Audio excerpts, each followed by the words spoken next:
যার দিয়ে এবং প্রতিনিয়ত যেহেতু এখানে নদী পারাপারের জায়গা রয়েছে, সে জায়গা দিয়ে অনেক মানুষ আসেন এবং এই যে চমৎকার একটি মসজিদ, সেই মসজিদ আপনাদেরকে আমরা এই মুহূর্তে দেখানোর চেষ্টা করব। আম, এই মুহূর্তে আবারও আমরা কথা বলবো আজিজুর রহমান লিন্টু সাহেবের সঙ্গে। যেহেতু ইতিমধ্যে আপনারা দেখতে পাচ্ছেন মসজিদ ইতিমধ্যে অফ রয়েছে, কিছুক্ষণ পর সেটি খোলা হবে। আমরা একটু যদি মসজিদের ভিতরে যাই, আমরা মসজিদের ভিতরের যেগুলো রয়েছে সেগুলো দেখানোর চেষ্টা করব।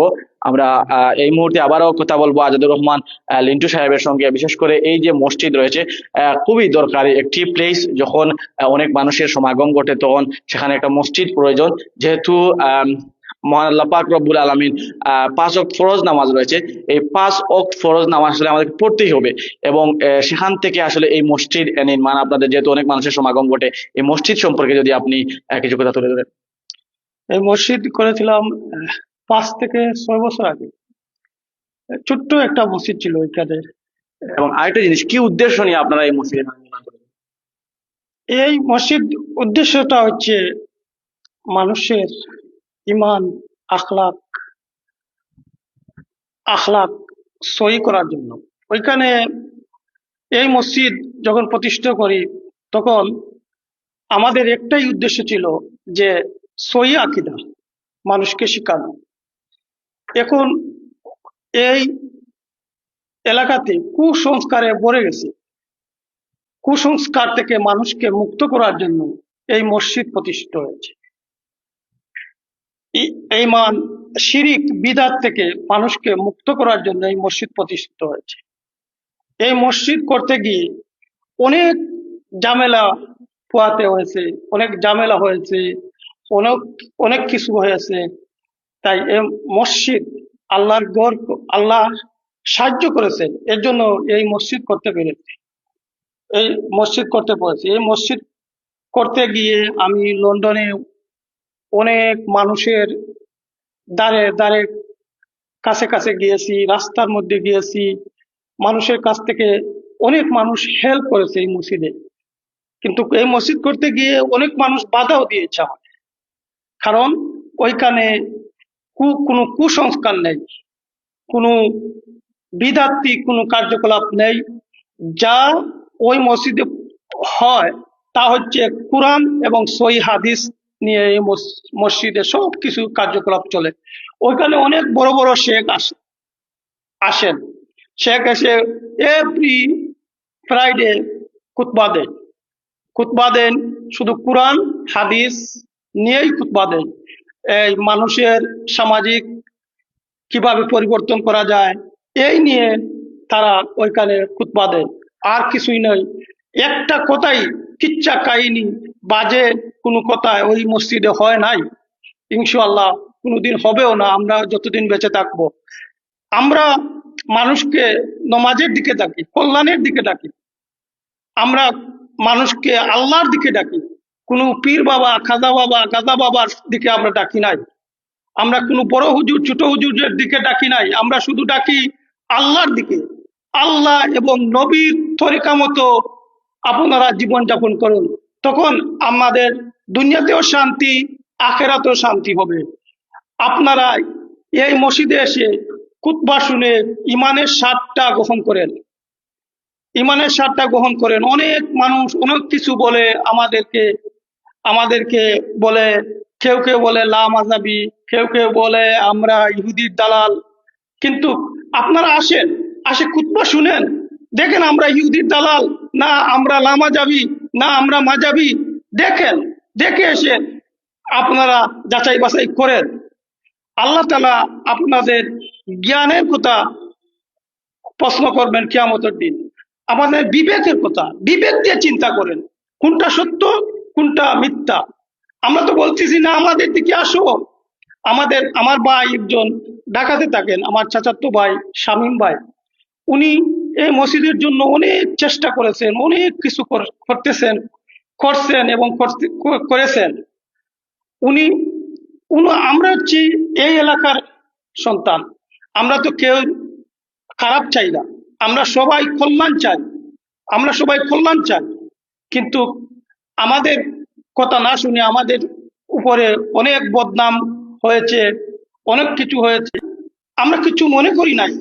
আমরা শুধু চাই আপনারা আসেন, দেখেন, দেখে চিন্তা করেন আমরা আপনাদের কল্যাণ চাই না অমঙ্গল চাই।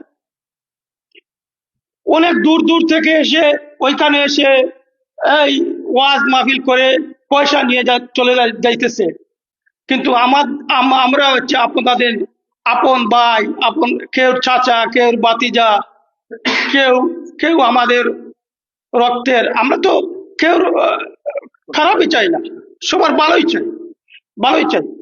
আর আরেকটা জিনিস হচ্ছে যে যেহেতু শওকত হোসেন শামীম সাহেবের কথা আপনি বলেছেন, মল্লিকপুরে অনেক অবদান রয়েছে জনাব শওকত হোসেন শামীম। ইসলাম বাজারে যে একটি প্রগতি সংঘ মল্লিকপুর রয়েছে এবং এই মসজিদে অনেকভাবে তিনি আসলে হেল্প করেছেন। সব মিলিয়ে এই যে শওকত হোসেন শামীম সাহেবের কথা যেহেতু আপনি বলেছেন, উনার প্রসঙ্গ যদি আপনি কিছু তুলে ধরেন, এই মসজিদ নির্মাণে কতটুকু অবদান রয়েছে? উনি অনেক একটা ভালো মানুষ, কারণ উনি একজন বেমারি মানুষ। এই ঢাকা থেকে অনেক দূর থেকে এই গ্রামের মানুষের উন্নয়নের জন্য, গ্রামের মানুষের কল্যাণের জন্য ছুটে আসেন। যে যে ভাবে উনাকে বলবে, উনি ছুটে আসেন এই গ্রামের জন্য। দেখেন, একটা স্কুল দিয়েছেন উনি। আরেকটি জিনিস হয়েছে যে আপনি বলেছেন স্কুলের কথা, যেটি আমি ভুলে গিয়েছিলাম। স্কুল নির্মাণে সম্পূর্ণ অবদান শওকত হোসেন শামীমের। এবং আমি যেটি বলেছিলাম যে মল্লিকপুরে ইসলাম বাজার, প্রগতি সংঘ, এর উপর এই যে মসজিদ রয়েছে, হাজী করমুল্লাহ সরকারি প্রাথমিক রয়েছে, বিদ্যালয় রয়েছে এবং সেখানে হাই স্কুল হচ্ছে এবং আরো হবে আমরা আশা করি। মল্লিকপুরের উন্নয়নের জন্য আপনার বড় ভাই, আপনার ভাই আতিকুর রহমান মিঠু সাহেব অনেক অবদান রেখেছেন এই মল্লিকপুরে। এবং বিশেষ করে এই যে শওকত হোসেন শামীম একের পর এক স্থাপনা নির্মাণ করছেন মানুষের উন্নয়নের জন্য, মানুষের জীবনযাত্রার উন্নয়নের জন্য, শওকত হোসেন শামীমকে আপনি কিভাবে ধন্যবাদ জানাবেন? আমার বড় ভাই, আমার একজন মুরব্বী।